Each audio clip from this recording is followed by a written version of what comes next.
তৃণমূলের ওপর এভাবে কোনো চাপ বাড়ে না। ওনার কথায় যদি চাপ বাড়তো তাহলে সিএতে যারা নাগরিকত্ব পেয়েছে কয়েকজন, তার মধ্যে শঙ্কর কুমার রায় চাকদায়, তিনি এখন ভোটার হতে পারতেন, তার ভোটাধিকার থাকতো, কিন্তু ভোটাধিকার এই ইলেকশন কমিশন দেয়নি। কিন্তু আমরা এতদিন জানতাম যে দুটো জায়গায় লড়ছে, কে?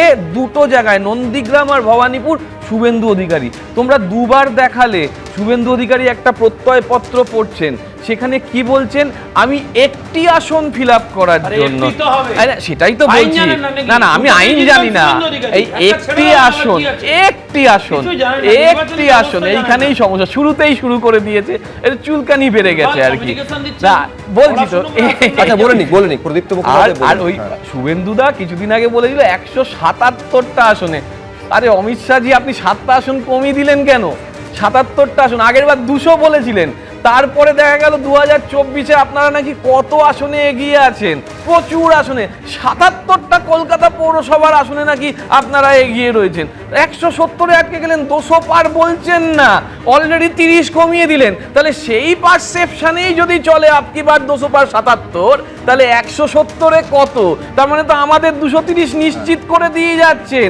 আর মমতা দিকে নিয়ে আপনাকে অত ভাবতে হবে না, এবার আপনারা দারুণ ছক করেছেন।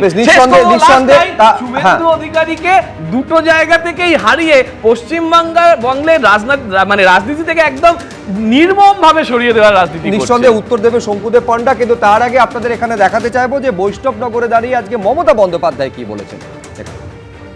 বাংলাকে বিজেপি জোর করে দখল করতে চায়, এবং জোর করে দখল করতে চায় বলেই বলছি, আপনার আম গাছটা যদি জোর করে কেউ কাটতে আসে, আপনি কি দেবেন? আরে আওয়াজ নেই কেন?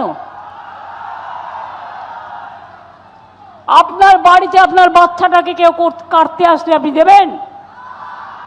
আর মানুষ যাতে আমাকে ভুল বোঝে, এটা বিজেপির খেলা, এই খেলা বন্ধ করতে হবে।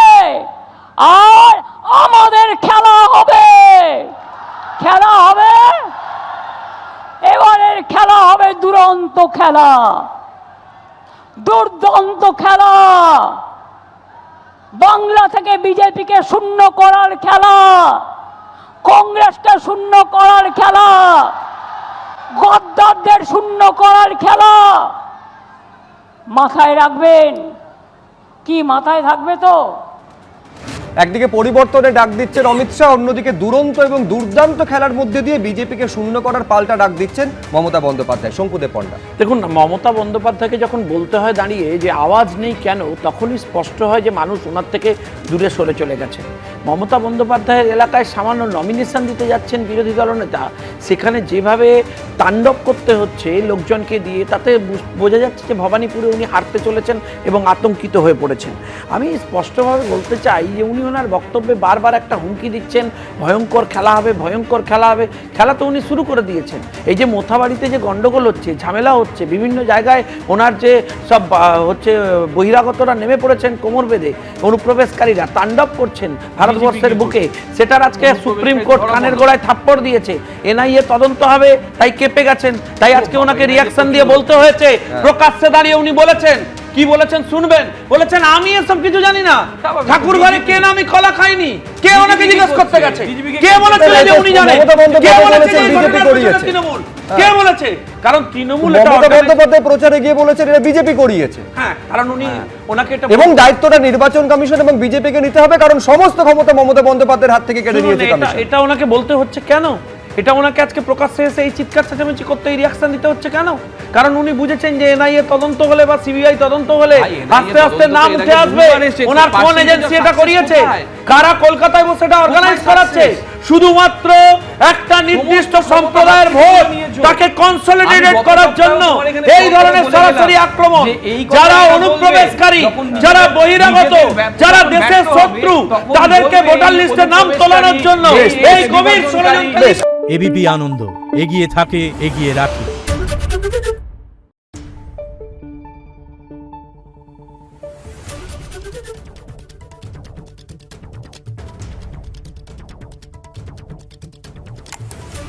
Thank you.